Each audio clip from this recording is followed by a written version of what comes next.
Step 10. Continued to take personal inventory, and when we were wrong, promptly admitted it. It is now with great pleasure that we introduce our first speaker, Texas, who's going to share around 20 minutes on Step 10. Texas, over to you. Thank you. Howdy, everybody. I'm Texas T, and I'm an alcoholic, and I have this disease. When I don't drink, suddenly I have this disease, this mind power disease. Suddenly, it was always there, but now I'm aware of it, called alcoholism, and I need to treat it from the moment I wake up until the moment I go to sleep, unless I want to be an untreated alcoholism, and I don't want to be an untreated alcoholism. That's when my thought life is unmanageable. And these two steps that me and Murph are going to be talking about tonight, the 10 and 11, that's a 24-hour clock of moment to moment to moment, all through the day, treatment of my disease of alcoholism that centers in my mind and gives me the unmanageable thought life. And I am definitely going to talk about step 10. You know, it's if you're not familiar with page 84 after the ninth step promises are read, and to page 88, I highly suggest that not that you read them, but that you make them a way of life. Because, you know, I can read this stuff, but can I do it? Can I make it a way of life? Because reading it is just that's head knowledge. I need to live this whole program from my heart. In other words, I have to do it in order to achieve that. And I'm gonna go ahead and talk about step 10. Now, step 10. Oh, and my sober date is December 25th, right? Right, Young? Yeah. December 25th. Young's is December 24th. Mine's December 25th, 1990. Anyway, back to planet Earth. A lot of people I have known through my sobriety years seem to think that the 10th step is the nightly review. Well, here's the bad news. It's not. The good news, there is a nightly review. The bad news is step 10, as outlined in the Big Book of Alcoholics Anonymous, is a moment-to-moment, all through the day step process. It's an application that I do after I do what Murph is going to talk about, which is wake up and talk to my higher power and ask my higher power to direct my thinking all through the day. Then I start my step 10. And what is that? Well, I'm going to read it to you straight out of the Big Book. It's really a very short, concise paragraph, and with very simple directions. And it uses step 4 through 9, all of them. And by the time you get to step 10, you should be familiar with step 4 through 9, because hopefully you've worked them. So here's what it says about this. And anybody that has their Big Book handy, you can grab it and open to page 84 if you would, and you can read along as I discuss this. And there's my timer. Good. Okay. The middle of page 84, it says, this thought brings us to step 10, which suggests we continue to take personal inventory and continue to set right I circle these words, any new mistakes as we go along. And we vigorously, that means we do vigorously, that, you know, Dr. Tebow tells me I need to slow down in the ego factors, but you know, vigorously doesn't mean I have to be in a hurry, but I have to kind of continuously commence this way of living as we clean up the past. That means, and that wasn't good news to me when my sponsor pointed this out, as I make my amends, as I do my 9th step, I vigorously commence applying my 10th step. So there's no stopping. Because I don't know, some people take like 2 years to do their amends. And what would my mind look like if I wasn't attending to the remaining aware of my thought life and being able to ask God to remove these things from me in the moment I'm in? I would be back to step one. I'd be a train wreck. I'd have to start all over. That would be way, way, way too much of unattended application to treat my disease. That's why while we're doing our 9th step, we start treating our disease moment to moment to moment with step 10. It also said here, this thought brings us to step 10. Well, what thought? That's the first sentence of this. What thought?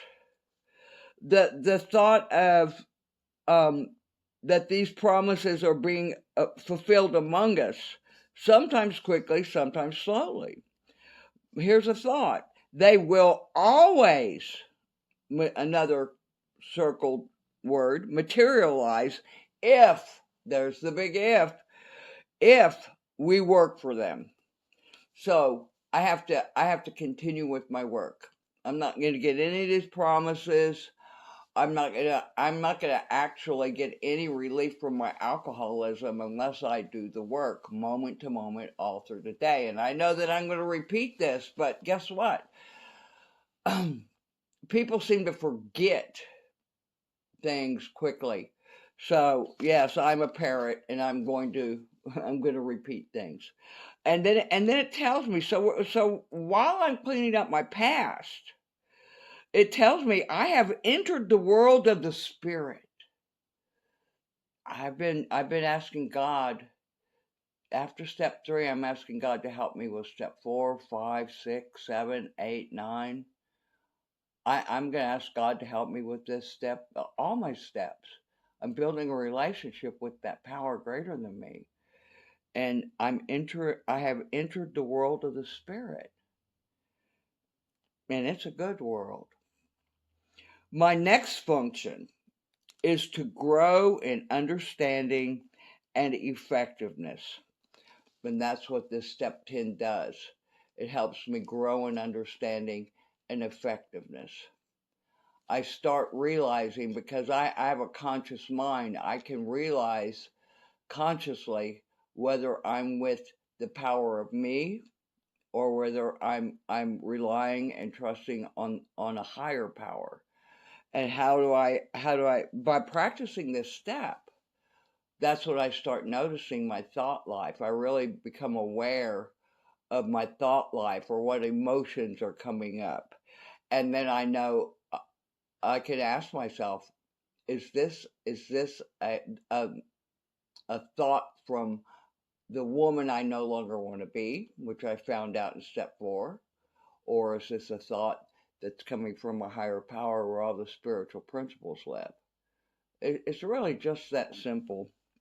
But I need to be able to grow in this understanding and effectiveness. That's why I practice this moment to moment. And it tells me this isn't an overnight matter.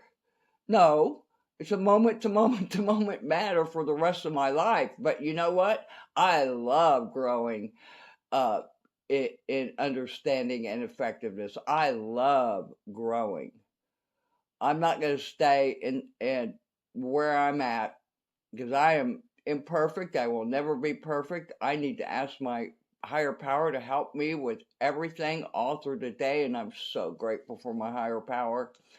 And I'm so grateful for step 10 because it helps me, it instructs me to stay aware of which power I'm with. It says it should continue for my lifetime. No problem there. And here are the here are the simple directions. If you're reading along, you'll see it's only like 3 or 4 sentences. The first one is like my I'm practicing my step 4 inventory, and because I'm watching for all of the things that cropped up in my 4th column. For instance, anger, um, arrogance. Am I violating the 5 C's? Am I self-righteous? You know, and am I judging? Here's all the things, and that column and that 4th column of step 4 showed me the woman I no longer want to be. This is what I'm watching for. I'm watching for those 5 C's: the controlling, the criticizing, the complaining, the competing, the comparing. I'm watching for my fears. I'm watching for what my mind is telling me about a situation. Am I in my character defects? Is that coming, my old ideas? Is that coming from the woman I no longer want to be? So I'm watching for those things. That's how I'm applying step 4 in this. Continue to watch for selfishness, dishonesty, resentment, and fear. So, I mean, I don't know about you, but anytime a character defect crops up, it's because there's a fear underneath it. I read about that in step 7 in the 12 and 12. And so my fears, and my biggest fears, I'm not going to get my way, and or I'm going to lose something I already have. And that sets off my character defects, some of which I mentioned before. So I'm watching for all of these things. And then it tells me when these crop up. It does not say if. Circle that word when, because these are going to crop up. You see, because I haven't been struck perfect, because I apply this all through the day in my 24-hour 10 and 11 activities. Nah, because see, I'm still human. I'm still human. And the great thing about these things cropping up is it means that I get to talk to my higher power. And nothing makes me happier than to be reminded that I'm with the power of self, and that I need to talk to my higher power. Because I love my higher power. You can ask Murph. Me and Murph have this thing about loving our higher power, and really, really, really tucking in close to that higher power moment to moment, if I can remember to remember also. And the thing that helps me remember is I'm watching for these things to crop up. It's such a perfect program, at least for me. I can't talk for you. And it says, when these crop up, I ask, and anytime I see ask in the book, it means I'm going to talk to my higher power. I ask God at once. I don't wait. I ask, if, let's say, anger's cropping up. Do I want to wait? No, I want to ask God at once to remove that and show me the woman you want me to be. Because anger is part of the woman I no longer want to be. I need a higher power to remove that, because on my own power, I can't remove it. So I ask God at once to remove it. Please take away that anger. I don't want to get angry at that person. I don't like it when people get angry at me. I don't want to yell at somebody. I don't like it when people yell at me. Can you help me right now? And guess what? God could and would, if, the big if, he were sought. And that's what this part of the step 10 is telling me, is to seek my higher power. It is the application of step 6 and 7.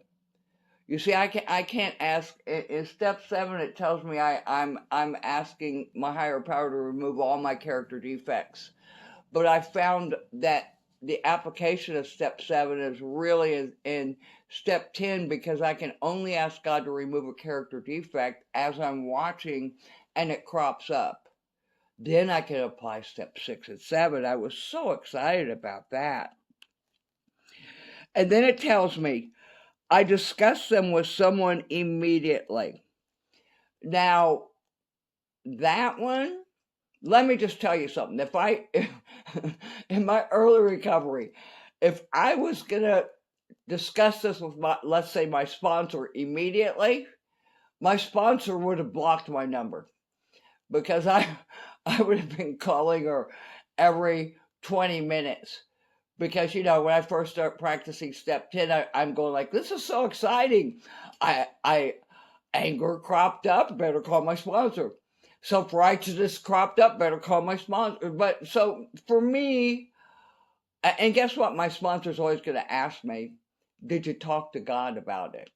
Which is exactly what it asked me to do in the sentence before that I asked God to remove it.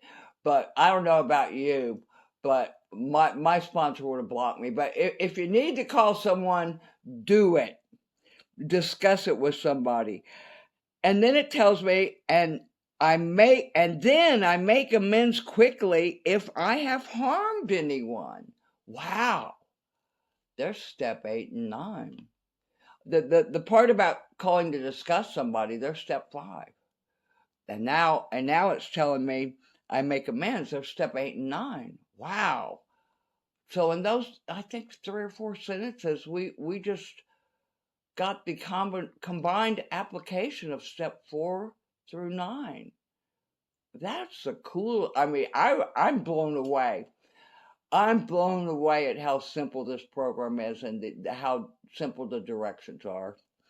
It then tells me, then I resolutely turn my thoughts to someone I can help. Now, why do I do that? Well, because if I want to be in my ego, I would sit there and think about all this and want to call 20 people and say, oh my God, I just had some anger. I just applied step 10 to this situation, and aren't I the coolest? So they're asking me to stop thinking about me and move on to the next moment. The next moment. Think about somebody else. Help somebody else. I don't need to think about me and how cool I am. That would be my ego. And then it tells me, love and tolerance of others is my code. Now, I tell you what, that takes a lot of practice for me. I have to stay on it moment to moment to moment to moment. So now it's giving me something else to work on while I'm watching for character defects and fears to crop up, and then pausing, turning to God and asking God to remove it. It's giving me something else to work on in between my character defects cropping up. Love and tolerance. God, can you please help me have more love and tolerance for others? Can you please help me have more love and tolerance for myself? It's a two-way street for me. It's like,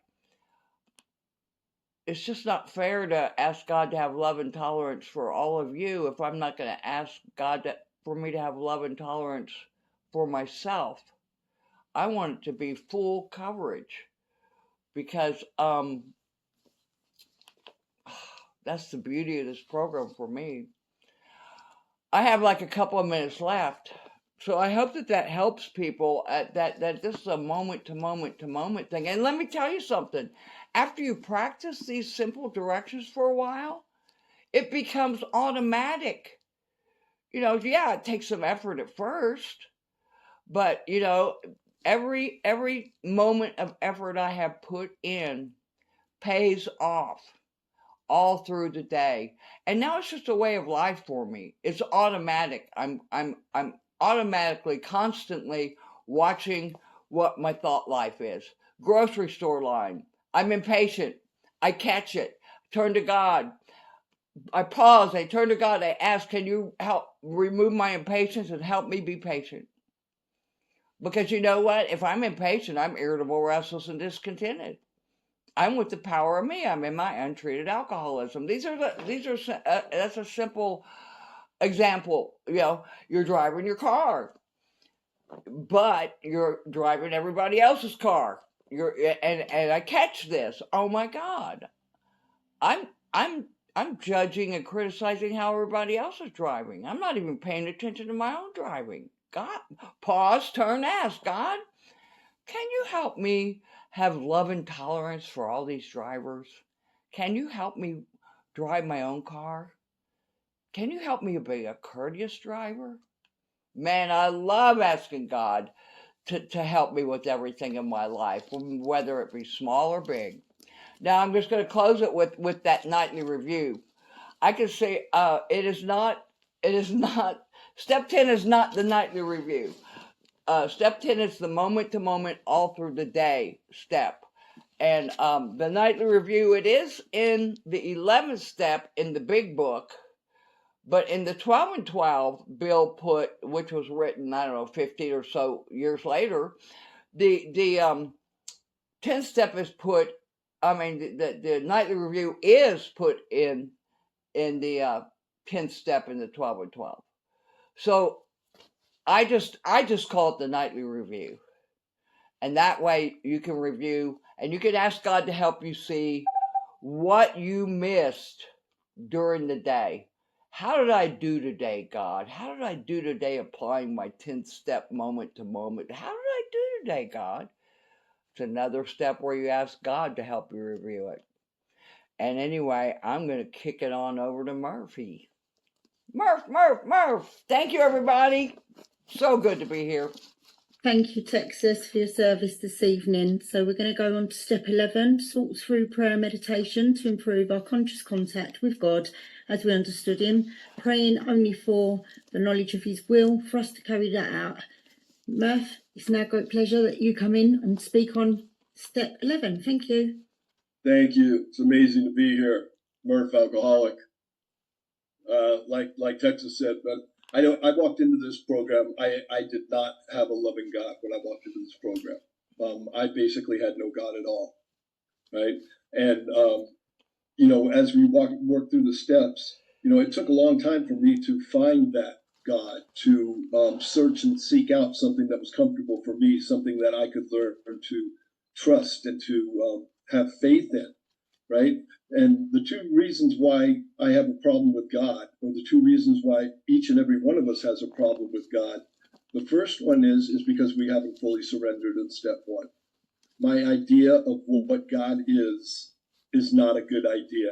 And I'm supposed to get rid of all my old ideas. And now all my old ideas includes God, because I'm beginning a new relationship with God. So if I don't do that surrender, I'm going to have a problem with God. And the other thing is, and this is the good one, I don't have a problem with my God. I have a problem with your God. I have a problem with what you told me about God, what everyone else told me about God, what religion told me about God. But I never had my own relationship with God. And I get that, and I begin through step 2 to start searching and seeking out that God for me. Because if I don't take God with me into the 5th step, I'm in trouble. If I don't take God with me into the 6th, 7th, 8th, and 9th step, I'm in trouble. And Texas also said something which is absolutely so important in steps 10 and 11. And that is, I start step 10 and 11 the minute I begin my first amends. Because can you imagine how long it'll take before you're running the show again? And then those amends don't often come out well, because I start worrying about what that person or how that person's going to react, and the amends becomes about that person and not about cleaning my own side of the street. So the last thing before I start on step 11, even though I kind of have already, but the last thing is that relapse. You'll hear all kinds of reasons why people will say they relapsed. They'll say they relapsed because a family member died, or their pet died, or they stopped going to meetings, or they had no commitments, or they didn't have a sponsor. And none of those things is why we relapse. Those are the excuses. I relapse because I failed to grow spiritually, period. End of discussion. For the alcoholic, I have to continue to grow spiritually. And so that starts out with I sought through prayer and meditation to improve my conscious contact with God. So how do you improve your conscious relationship with your wife? How do you improve your conscious relationship with your girlfriend, with your family members, with your friends? I do that through communication. And prayer is communication. You don't pray to impose your will. You pray to align your will with God's. Right? I used to have these prayers, and I would tell God what I thought God needed to do, and that's hilarious. When I'm telling God what He needs to do. So prayer is communication with God, and I improved that conscious contact. So if I've done everything, all the directions through that 9th step, and I'm working on that 10th step, right? I'm at a place where I've had the spiritual awakening as a result of these steps. And in order to maintain that spiritual awakening, which is a complete shift in the way I think and the way I perceive things, if I'm to maintain that, I have to do 10 and 11 every single day. There are no vacations from it. I don't go on vacation and say, oh, I don't want to do this. I'm not going to do this for a week. Because the minute I stop doing it, Murph takes over. And guess what happens? All hell breaks loose. And I don't even know what's happening to me. So I have to maintain that conscious contact with God. That is the most important thing in my life today. It's not AA or CA or any of the AAs. It's the conscious contact with God, because without that, I don't have AA. I don't have CA. I don't want to go to meetings. I don't want to sponsor people, right? So that's the beginning. So it's an everyday thing. And I'll walk down the street, and I can imagine what people think when I do it, because I do it sometimes. I'll be walking down the street, and all of a sudden I'll say, what's up, God? What's going on? This is what's going on with my life. And I start to have this conversation with God. I start to tell God what's happening with me, what's going on with me. That's prayer. Prayer is talking to God. And I talk to God all the time. If I forget to talk to God when I go out to the golf course, I can guarantee I'm going to be cussing at my golf clubs, right? I'm going to be cussing at the shot. But when I do take God with me, I'm at peace, and I have this beautiful, wonderful day, with God. So I take God through every single thing that I do through the day. If I'm getting ready to go into the car, which is a bad thing for most of us, I bring God with me. I set God right in that passenger seat. And guess what happens? I don't cuss at that person who cuts me off. Yeah. Maybe their kid got into an accident and they're rushing to go to his kid to go to their kid. Maybe someone in his family has passed away. I don't know what that person's going through that cut me off. The only thing that I do know is it's not about me, and I don't have to take things personally when I keep God with me, right? To the grocery store. I don't have to stand there and count the number of items that person has in the grocery line. I don't need to be the grocery monitor, right? And get upset because that guy's got 17 items and not 15, right? I take God with me into the store. I take God with me into AA meetings so that I can be of maximum use to other people, right? And so it's about talking with God. That's so important. And in the beginning, it says we shouldn't be shy on the matter of prayer. That's why I'm talking so much about prayer. Find that God that's comfortable for you. Write on a piece of paper everything that God would be if there was a God. What would that God look like to me? Loving, caring, wants me to have things in abundance, and over. Make that your God, not this other God, right?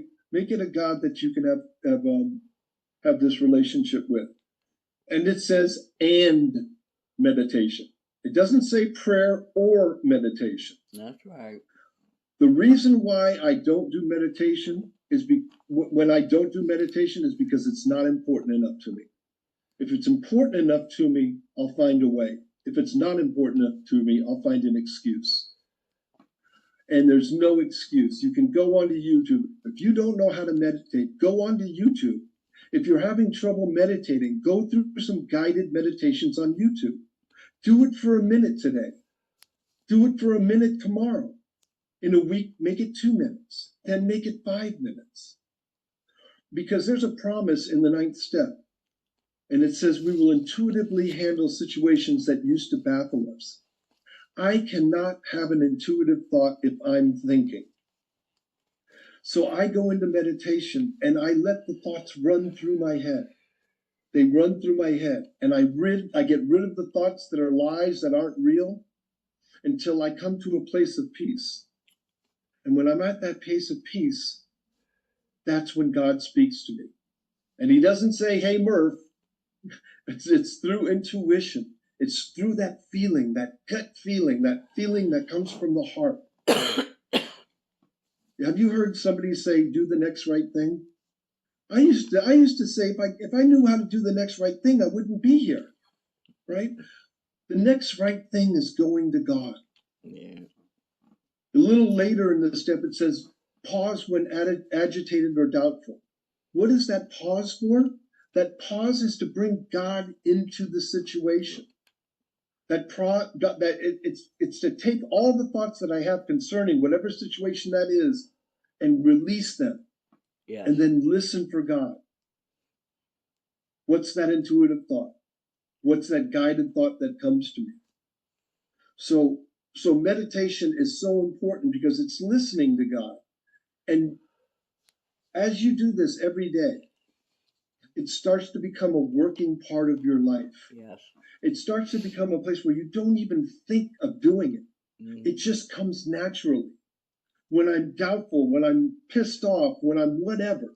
Because like Texas said, it said when these things crop up. And what are those things? There are 4 things. When I retire at night, I'm looking for 4 things. I've condensed it, what it says in the big book to 4 things. Where was I afraid today? Where was I self-centered today? Where was I self-seeking today? And where was I afraid today? Because those 4 things, those are the 4 things that we see in the 4th column of the 4th step. That's why that 4th column is one of the most important things there is. Because that 4th column takes me through 5, 6, 7, 8, and 9. I need to see where I was afraid today. What was the thought that preceded the fear? I need to see the exact nature of the fear, just like I needed to see the exact nature of my wrongs in step 4. And I need to see where I was dishonest today. Where did I do something for somebody expecting something in return? Mm. Where was I selfish? Where was it all about me today? I need to see these things. And as I see these things on a nightly matter, every single night, what I'm doing, and Texas also kind of talked about this too, what I'm doing is reviewing what I missed in the 10th step today. What did I not do in that 10th step? Where did I fail to make an amends to somebody when I got mad at them? I need to see that so that I can take care of it. And I do that through that retire at night. I'm looking for, I used to write it out, but now I don't even need to write it out. Because that negative self-talking mind that followed me for so many years, that was the bane of my existence, is not there anymore. I'm free from all of that. I have this clear mind, and I'm open, and I can see the plants and the flowers. I can see everything, right? I'm not in my head walking down the street just thinking of Murph, like I used to be all the time. And these are Texas's favorite. It's from my lineage. The vultures. Those blasted vultures that are sitting on your bedposts. And they're just staring at you, waiting for you to wake up. And right when your eyes open up, hey, let's talk about how unappreciated you are at work. Hey, let's talk about how the girlfriend disrespected you last night. Hey, let's talk about this and talk about that. And before you get your foot off the bed, you can be so into self. Mm-hmm. See, the worst thing in the world I can do is take self into the shower with me. Because the shower is a loading zone for talking about crap. Right? I need to take Murph into the shower. with me. I mean, the God into the shower, not Murph. That's Murph in the shower is a bad thing. So what do? I'm an alcoholic with alcoholism, right? The alcoholic part is gone. I no longer drink. I don't have that allergy. I don't have that obsession, right? But I do have that spiritual malady, that spiritual illness that is alcoholism. So the minute I wake up on awakening, when my eyes open up, I surrender. Period. It takes time to do that. I've got to work on it. Sometimes I'm going to fail. But if I do my best and I keep on doing it, right, all of a sudden, I start to take God into my day and not Murph. So I say to myself, and I do this after doing it for 14 years without a miss. The first 2 or 3 years, I wasn't doing it. But for 13 or 14 years, I've been doing it every morning. I haven't missed a morning on this, right? And so, I surrender. My life run by Murph has never worked. It never will work. I've got to know that. I've got to know that self-will is my enemy. Self-centered fear is my enemy. I must start that day with God. And so I do. I start my day with God. I surrender and I ask God into my day. And I talk to God. And I ask God to guide my thinking today. What do I want it to be divorced from? From those 4 things. From fear, self-centeredness, self-seeking, and dishonesty. You're going to hear me give you these 4 things over and over and over. Because those 4 things are the igniters of all my character defects, all my outward reactions, right? When I procrastinate, procrastination is not my problem. If I work on procrastination, I'm working on the wrong thing. I have to ask myself, what am I afraid of? Yep. When I see what I'm afraid of and I run those fears through my head, because fear is nothing but a lie, I'm telling myself. All fears are lies. Fear is an illusion. When I run those fears, all of a sudden I see I'm lying to myself. And what do I have to do? I have to see the truth in every one of the fears. Because fear can only be conquered by the truth. Period. If fear is a lie, I need the truth. And so I start to see the truth and what's going on. So I'm giving myself this period of time with God in the morning to keep myself from those 4 things, because they're going to crop up through the day. Yeah. As you keep doing it over and over, they might subside, but I'll never be so spiritual as I stop being human. I need God. I need God with everything. My brother, who I talk about a lot in Alcoholics Anonymous, he passed away a little over a year ago, and he was in prison for 48 years. And 47 of those years, he was a member of Alcoholics Anonymous. And in his last letter that he wrote to me, he said, "Jimmy, I'm going to die happy, joyous, and free." This is a man locked behind bars. Through the steps of Alcoholics Anonymous, he gained a freedom. Just think of the opportunities that we have out here, not locked up. He would say one of the most beautiful things I've ever heard in AA. He said that alcoholism is a prison that unlocks from the inside. That's great. I can't work this program from the outside in. I have to work this program from the inside out. I must maintain and grow spiritually. That's what I must do in this program. There's another quote that I love. All those outside things, are things that mess me up. There's a quote. I'm going to give you this quote, and this is a good one too. "Do not conform to the patterns of this world, but be transformed by the renewing of your mind. Then you will be able to test and approve what God's will is, his good, pleasing, and perfect will." Now, I don't know if some of you have probably heard that before, But I remember when I gave that quote, it's so beautiful. When I gave that quote, everybody was like, "Oh, that's great. Where'd it come from? Where'd you get that, Murph?" It's in the Bible. Oh, that no, I don't want to hear that quote. No. It's one of the most beautiful quotes there is. Don't conform to what this world tells you need to be happy. That's right. Look at the world we live in. Right? Don't conform to the patterns of this world. Be transformed by the renewing of your mind. Yes. I get to renew my mind through those 10, 11, and 12. Yes. Right? And so, you know, as I walk through the day, I have this these things that I do. You know, there's one thing about God too, is that God can bring you joy without things, but things without God will never bring me joy. Right? I need to bring God into all this beautiful stuff that I have around me, right? And it's not a lot, but I know that God gave that to me, right? My relationship with God enabled me to work hard and get the things that I have. God doesn't do things for me. What God does is He quiets my mind and gives me the strength to do them myself. Yes. So I walk through that day, right? I look for those things.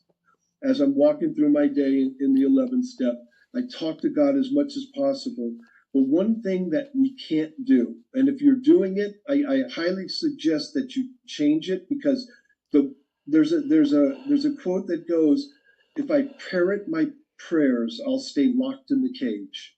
If I just sit up in my morning thing, I do the 3rd step, I do the 7th step prayer, I do the 11th step prayer, and then I start my day. How exciting is that? I mean, I need to be excited about AA. I need to be excited about God. I go to YouTube, spiritual speaker, I'll punch up, and I'll just randomly pick one. And I'll listen to this spiritual speaker's talk. And I can get things from him or her, right? And I add that to my God list. You know, my God list that started out with 5 things that God would be if there was a God is a whole page and a half of things now, because I do things differently. I read different books in the morning, read different passages, find something. That went fast. Find something that you can relate to, and the 11th step and the 10th step will save you. If you don't do those steps, I promise you'll be back at step 1 real soon. Yeah. Thank you very much for letting me share. Thank you, Murph, for your service this evening. I'm going to now let Texas back in so you two can have a 10-minute spiritual discussion, or however you see fit between yourselves on 10 and 11. So Texas and Murph, thank you, and it's over to you two again for 10 minutes. Thank you. Woohoo! Hey, Murph, this has been a fun What's up, thing. Texas? Yeah, Square, bro. That's square my fist bump, fist bump. Hey, Murph, you know, you remind me something when you were talking about meditation, because I went to this primary purpose group in Austin, Texas, where they look up all the words from the 1930 5 dictionary, and it said that meditation means thoughtful contemplation. And for those of you that don't want to sit still and get quiet, you can use the suggestions on page 99 in the 12 and 12, following after you read the St. Francis prayer, which St. Francis didn't write, by the way. Google it. But anyway, I'm just throwing that fact out. But the paragraph after the St. Francis prayer said that a good form of meditation, which I started doing this immediately because I thought it was a great idea, was to go back and read every little line of the St. Francis prayer, one line at a time, and then have thoughtful contemplation on it, ponder it. And I started reading that just like they described, one line at a time. Now, first thing I saw was my ego came in. Love rather than be loved? What about me? Comfort rather than to comfort? What about me? But eventually my mind quieted enough where I could absorb the spiritual message of each of these things. And at one point, the intuitive thought came to me. God has already been giving me all these things.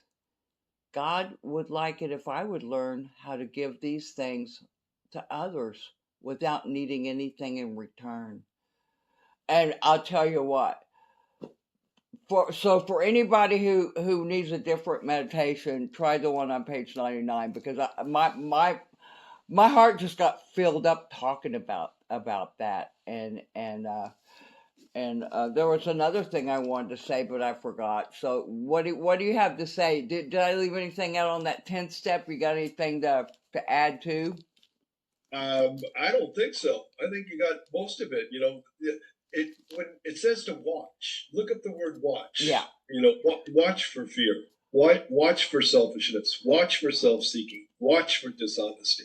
I need to be aware, right? And sometimes life happens where it gets in the way, you know, and I'll miss something, and that's where that 11th step comes in. Because when I look back at my day, I can see, oh, I fell short here, but I can also see the good that I brought into the day.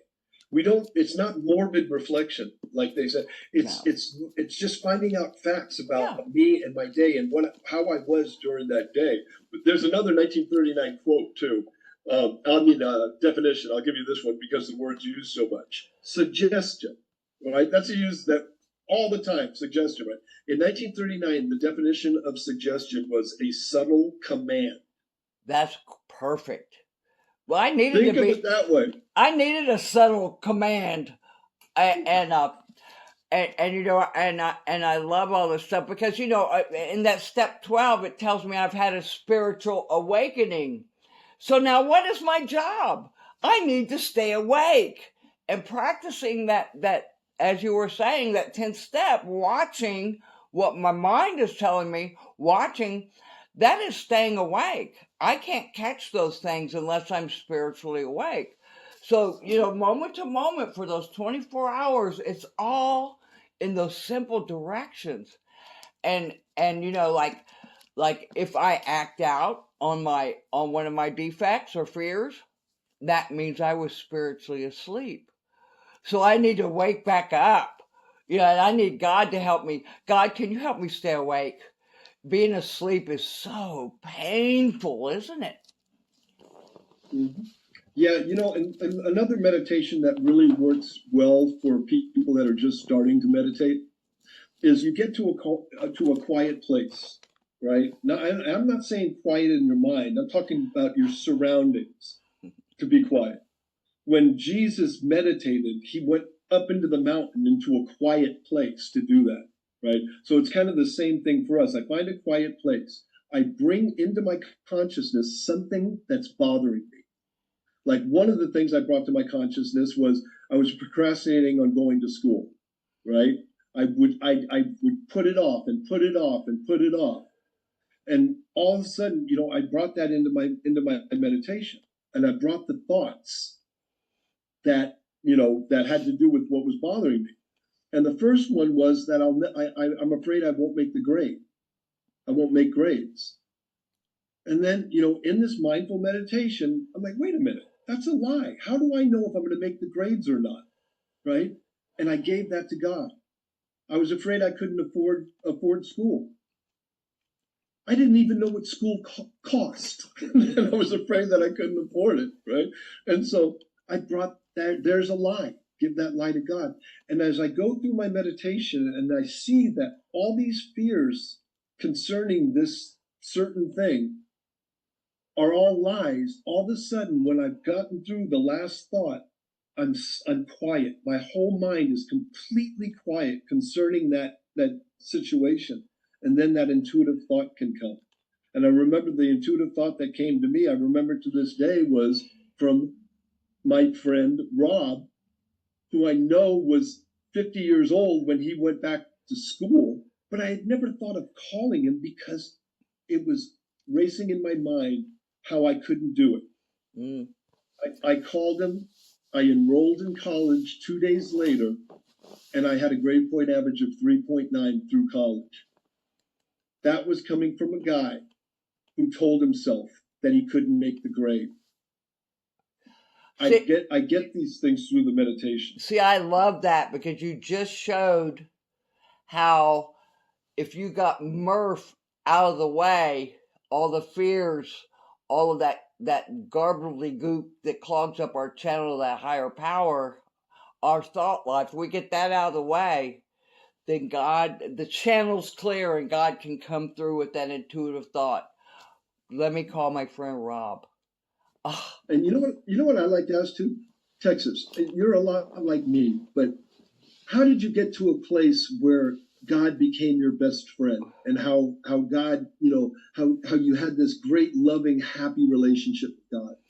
well, I did what was suggested, a subtle commanded to me, which was to start speaking to this power like I would somebody I just met and I wanted to get to know. And with somebody you want to get to know, you spend time with them, you talk to them, you get to know them, and eventually you may even trust them. And I could do the same thing with the higher power. And that was how it all started. And the more I talked to God, because I was suspicious. First time I talked to my higher power, I'm like, I don't know if you're there. I don't know if I believe in you. I don't know if you'll help me. I was suspicious, just like I would be of somebody I just met. How do I know? Well, you get to know them. You watch how they uh, are in all their affairs. That's how I get to know somebody. And so I started talking to God and getting to know God and asking God, you know, one little piece at a time, can you manage this for me, manage this for me, manage that for me? And eventually I trusted that power to manage everything for me. Although I'm human, I still take it back sometime. But because I'm watching my mind, I can see, I, I I'm in fear. I need to give that fear to God. Letting God manage everything. This is just like practicing over. So anyway, that's God became my best friend pretty quickly, but the more I sat and talked with it and gave it things to manage, like I'm that powerful, I was finally sane enough to let go of things and ask my higher power to manage it for me, because I was watching for when I was running the show and said, "Oh, that's not my job anymore. God, can you please do this for me?" So the more I sat and talked and got to know God, and also, that fear inventory in step 4, I got to see how I was playing God, because I had all these fears, and I realized, well, I wasn't letting God manage those. I'm trying to manage them, and how sane is that? Not. But so anyway, just applying all this stuff and asking God to help me with it, and you know you and me have that same thing. We love hanging out and talking to God, and what you said about things getting um, a little stale. Yeah, I have to, like, okay, I'm going to go over for like 1 minute. I noticed one day that my gratitude list, I was just ticking off the box. I wasn't even feeling the gratitude. I was just doing it I did my gratitude list, but I didn't feel a thing. And one day I went, so I went back to the first gratitude, let's say fresh drinking water. And I thought about how amazing it is to have fresh drinking water and start filling up spiritually. And then I went to the second one, shoes with no holes in them. And I started thinking about how cool it is if it rains outside, my socks aren't going to get wet. Then I can go to no holes in my socks. Wow. My toes aren't sticking through these holes in my sock. This is so cool. And so instead of just saying, okay, fresh drinking water, no holes in my shoes, no holes in my socks, done, one and done. No, I went back and I started feeling them again. And that's just it. If I'm gonna do prayer or gratitude or anything, if I stop feeling with it, I need to switch it up. I need to become conscious of what I'm grateful for, conscious of what I'm talking with God about. And so I had to go over and share that, because even Her Majesty the baby here, I have to pay attention. I have to stay awake. That's my job. And to thine own self be true. I love you all. Thank you, Murph, for sharing this with me. There's so much. I love Murph so much. Thank you, everybody. Thank you, Texas. Thank you for your service this evening, guys. Thanks so much for being here with us. It's